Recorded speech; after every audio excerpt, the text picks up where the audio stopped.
A senior advisor to President Donald Trump just told Axios that there is a 90% chance the United States will take kinetic military action against Iran within the next few weeks. Not months, not someday in the future, weeks. The advisor, speaking on condition of anonymity because they are not authorized to discuss internal White House deliberations, said the boss is getting fed up. Some people around him warn him against going to war with Iran. But I think there is a 90% chance we see kinetic action in the next few weeks.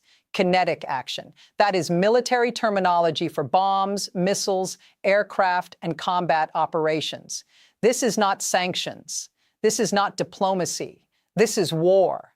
And according to someone who sits in White House meetings with Trump and hears his private conversations, the probability is 90% that it happens within weeks.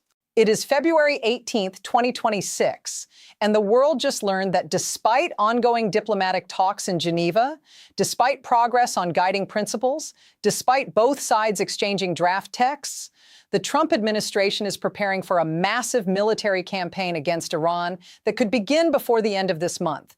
And this will not be a limited strike like last June's Operation Midnight Hammer.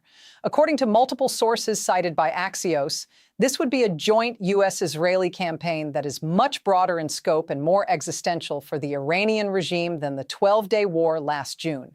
We are talking about targeting not just nuclear facilities, but also ballistic missile production sites, Revolutionary Guard command centers, naval bases, air defense systems, and potentially the leadership of the Islamic Republic itself. This is regime change warfare disguised as counter-proliferation operations. And it could start in the next 2 to 3 weeks. Let me explain exactly how we got to this terrifying moment where a 90% war probability is being whispered inside the White House, while diplomats in Geneva are still pretending that peace is possible. The timeline over the last 72 hours reveals everything. On February 17th, the second round of US-Iran nuclear talks concluded in Geneva. Steve Witkoff, Jared Kushner, and Iranian Foreign Minister Abbas Araghchi met for approximately 3 hours. Both sides issued positive public statements. Araghchi said we made good progress and reached understanding on guiding principles. Oman's foreign minister said the talks were constructive, and a third round will be scheduled. U.S. officials said Iran needs to come back with detailed proposals in 2 weeks to address gaps in positions. All of that sounds like diplomacy working. But on February 18th, less than 24 hours after those optimistic statements, Axios published a bombshell report revealing that Trump advisors believe there is a 90% chance of war. What happened between Tuesday evening when Geneva talks ended and Wednesday afternoon when this leak emerged? The answer is that the Trump administration received intelligence assessments and diplomatic readouts showing that Iran is not going to meet American demands. Iran will agree to suspend some nuclear activities in exchange for sanctions relief, but Iran will not dismantle its entire nuclear infrastructure. Iran will not transfer all of its enriched uranium out of the country permanently. Iran will not shut down its missile program. Iran will not cut ties with Hezbollah, Hamas, and the Houthis. And Iran will not accept a treaty that keeps these restrictions in place indefinitely. From Trump's perspective, that is not a deal. That is Iran playing for time, pocketing sanctions relief, and retaining the capability to build nuclear weapons whenever it wants. And Trump is not going to accept it. The Axios report reveals exactly how Trump is thinking right now. Trump came close to striking Iran in early January over the killing of thousands of protesters by the regime. But when the window of opportunity passed, the administration shifted to a two-track approach: nuclear talks paired with massive military buildup. That two-track approach is still in place. Diplomacy continues publicly while military preparations accelerate privately. But Trump's patience is running out. The advisor who spoke to Axios said the boss is getting fed up. Trump does not like waiting. He does not like long negotiations. He does not like adversaries that he believes are playing him. And right now, Trump believes Iran is negotiating in bad faith. So the military option is moving from contingency planning to operational preparation, and the timeline is no longer hypothetical. It is weeks. Now, let me tell you what weeks means in concrete military terms, because this is where the situation becomes truly alarming. According to Axios, some U.S. sources say the military might need more time before being fully ready to strike. Senator Lindsey Graham, who is deeply connected to Trump and regularly briefs the president on military matters, said strikes could still be weeks away. But others say the timeline could be shorter. That ambiguity is deliberate. The United States does not announce exact strike dates publicly because that would give Iran time to disperse forces, move leadership, and prepare defenses. But we can infer the timeline from observable military preparations that are happening right now. On February 17th, open-source flight tracking data analyzed by multiple aviation monitoring services showed that the United States military moved more than 50 advanced fighter jets to the Middle East region in a 24-hour period. These were not transport aircraft or reconnaissance planes. These were F-35 Lightning II fifth-generation stealth fighters, F-22 Raptor air superiority fighters, and F-16 Fighting Falcon multi-role combat aircraft. All of them are offensive strike platforms. The F-35s and F-22s are specifically designed to penetrate heavily defended airspace, suppress enemy air defenses, and strike high-value targets deep inside hostile territory. You do not deploy 50 advanced fighters to the Middle East in one day unless you are preparing for imminent large-scale combat operations. In addition to the fighter jets, the United States now has 2 full aircraft carrier strike groups positioned in waters near Iran. The USS Abraham Lincoln has been in the Arabian Sea for weeks. A second carrier strike group is now arriving to join it. Each carrier group includes the carrier itself with 90 aircraft, multiple guided missile cruisers, and destroyers armed with Tomahawk cruise missiles, attack submarines, and support vessels. 2 carrier strike groups represent an overwhelming concentration of American military power. This is not a defensive posture. This is an offensive strike force capable of launching hundreds of aircraft sorties per day and firing hundreds of cruise missiles in coordinated waves. And all of this hardware is being positioned not for show, but for use. The 90% war probability leaked by Trump's advisor is not speculation. It is based on what the White House knows is coming. U.S. Energy Secretary Chris Wright confirmed the administration's determination on February 18th during a press conference in Paris. Wright said the United States will deter Iran from acquiring nuclear weapons one way or the other.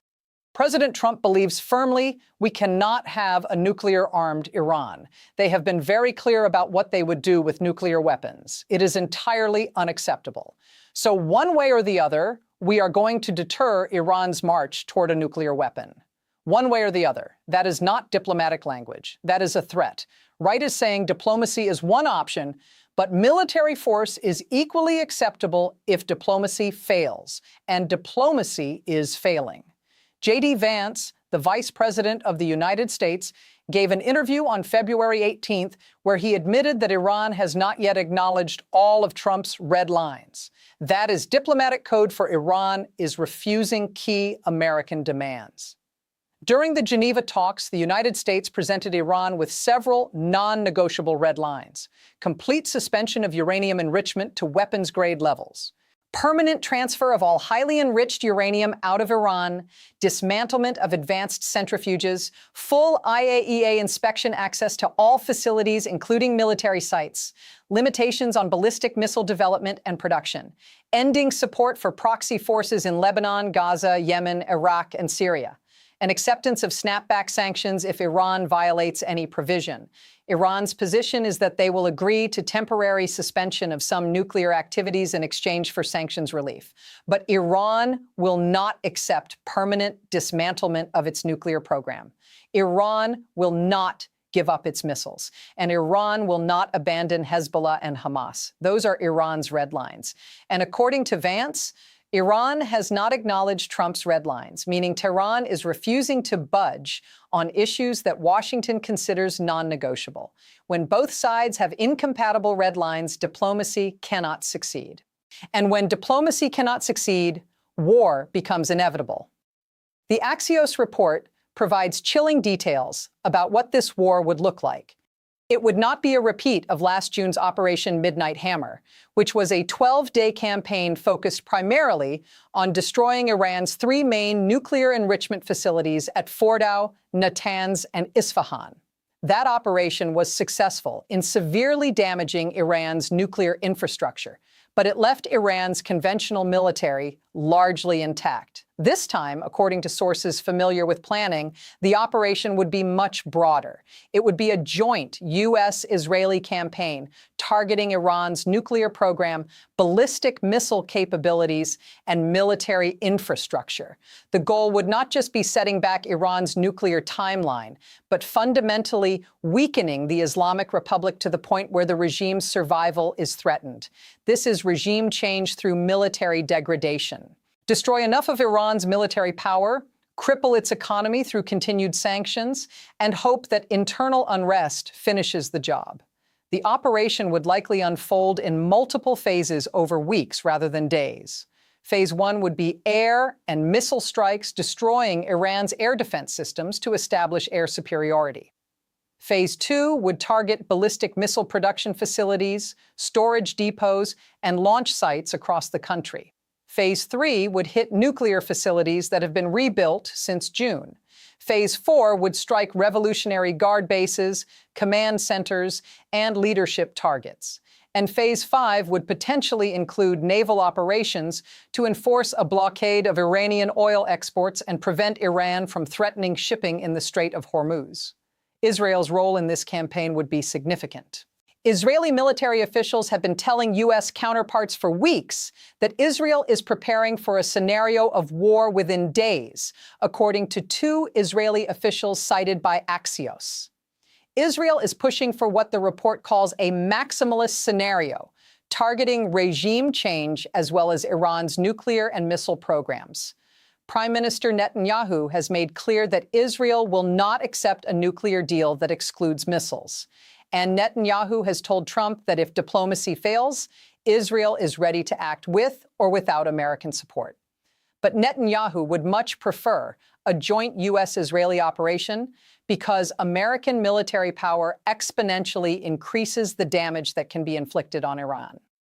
Israeli F-35s and F-15s can strike Iran, but they have limited range and payload. American B-2 stealth bombers can carry massive bunker buster bombs that can destroy deeply buried targets Israeli aircraft cannot reach. American cruise missiles can overwhelm Iranian air defenses in ways Israeli missiles cannot, and American electronic warfare capabilities can blind Iranian command and control systems that would otherwise coordinate defenses. So Israel wants America in the fight. And according to the Axios report, Trump told Netanyahu in December that if no deal could be reached with Iran, the United States would support Israeli strikes on Iran's ballistic missile program. That promise is now being activated. The risks of this war are staggering, and most Americans have no idea what is about to happen. First, Iran will retaliate massively. Iran still possesses between 1-200 and 1-500 ballistic missiles, according to U.S. intelligence assessments. Even if American and Israeli strikes destroy a significant portion of those missiles in the first hours, Iran will fire everything that survives. Israeli cities will come under the most intense missile bombardment in the country's history. Tel Aviv, Jerusalem, Haifa, Beersheba, every major population center will be targeted. Israel's air defenses are good, but they cannot intercept everything. Missiles will get through, buildings will collapse, civilians will die, and that creates enormous pressure on Israel to escalate further. Second, Iran will activate its proxy forces across the region. Hezbollah in Lebanon possesses an estimated 150,000 rockets and missiles. If Hezbollah joins the war, Israel faces a two-front conflict where the northern border erupts while Israeli forces are committed to striking Iran. The Houthis in Yemen will intensify attacks on shipping in the Red Sea and potentially strike targets in Saudi Arabia and the UAE. Iranian-backed militias in Iraq and Syria will attack U.S. bases housing American troops.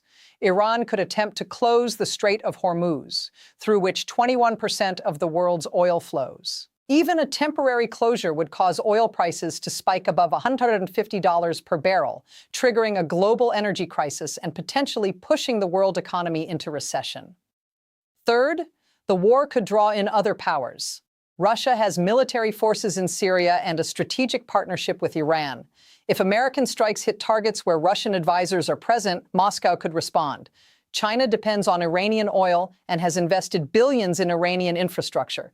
Beijing will not intervene militarily, but China could retaliate economically by dumping U.S. Treasury bonds or restricting exports of critical materials. The war would also shatter whatever remains of the international rules-based order. The United Nations Security Council would be paralyzed. European allies would be divided between supporting the United States and condemning the strikes as illegal. And the global South would rally behind Iran as a victim of Western imperialism. Fourth, and most dangerously, there is no clear endgame. Trump's theory appears to be that a massive military campaign will weaken the Iranian regime to the point where internal protests finish the job and the Islamic Republic collapses. But that is a gamble, not a strategy. Iran has survived revolution, war, sanctions, and isolation for 47 years. The regime is resilient. A military attack might rally Iranians around the government rather than turning them against it. And even if the regime does fall, what comes next? Iran could descend into civil war and chaos like Libya did after Gaddafi's overthrow. Iranian nuclear scientists and weapons could fall into the hands of warlords or terrorist groups. The entire region could destabilize in ways that make the current crisis look manageable by comparison. So why is Trump willing to take this risk? The Axios report suggests several factors. First, Trump genuinely believes Iran cannot be allowed to acquire nuclear weapons, and that diplomacy alone will not stop them. Second, Trump feels pressure from Netanyahu and pro-Israel constituencies to act decisively. Third, Trump sees military action as a way to project strength and demonstrate that his administration is tougher on Iran than Biden's was. Fourth, and this is crucial, Trump believes the window for action is closing. Iran's nuclear program was severely damaged in June, but it is being rebuilt. Iran's missile arsenal has been reconstituted to pre-war levels, and Iran's internal stability, while weakened by protests, has not collapsed. If Trump waits another 6 months or a year, Iran will be stronger, and the military option will be more costly and less effective. So Trump is calculating that acting now, while Iran is still weakened from the June strikes and the January protests, gives the United States and Israel the best chance of success. But that calculation depends on everything going right. The strikes destroy Iran's capabilities without provoking catastrophic retaliation. The regime collapses under the pressure of military defeat and internal unrest. Regional powers stay on the sidelines, and the global economy absorbs the shock without crashing. If any of those assumptions prove wrong, the consequences could be devastating. Here is what you need to watch in the next 48 to 72 hours, because the 90% war probability means something is going to happen very soon. Watch for additional U.S. military deployments. If bomber squadrons deploy to bases in the Gulf, if more fighter wings arrive, if naval assets beyond the two carrier groups start positioning, those are final preparations for imminent strikes. Watch Israeli military activity. If Israel calls up reserves, if the Air Force cancels leave, if civil defense authorities issue preparedness instructions to the public, war is hours or days away. Watch what Trump says publicly. If Trump gives a speech or press conference where he says diplomacy has failed and we have no choice but to act, that is the final warning. Watch Iranian behavior. If Iran starts evacuating leadership from Tehran, if the Revolutionary Guard disperses forces, if civilians are told to prepare for air raids, Tehran knows the strike is coming. Watch oil markets. If crude prices spike dramatically, traders are pricing in imminent war. And watch for any last-minute diplomatic breakthroughs. If Geneva Round 3 is suddenly scheduled within days rather than weeks, it means both sides are desperately trying to avoid war. But if Geneva Round 3 is postponed or canceled, it means diplomacy is dead. 90% chance of war within weeks. a senior Trump advisor confirming what many suspected, but few wanted to believe. Kinetic action imminent. Joint U.S.-Israeli campaign. Regime-threatening strikes. This is not a drill. This is not a bluff. This is the most dangerous moment in Middle Eastern security since the Iraq War in 2003. And it could explode into open conflict before March begins. Subscribe and turn on notifications because when this war starts, you need to know immediately. The bombs could start falling within days, and the Middle East will never be the same.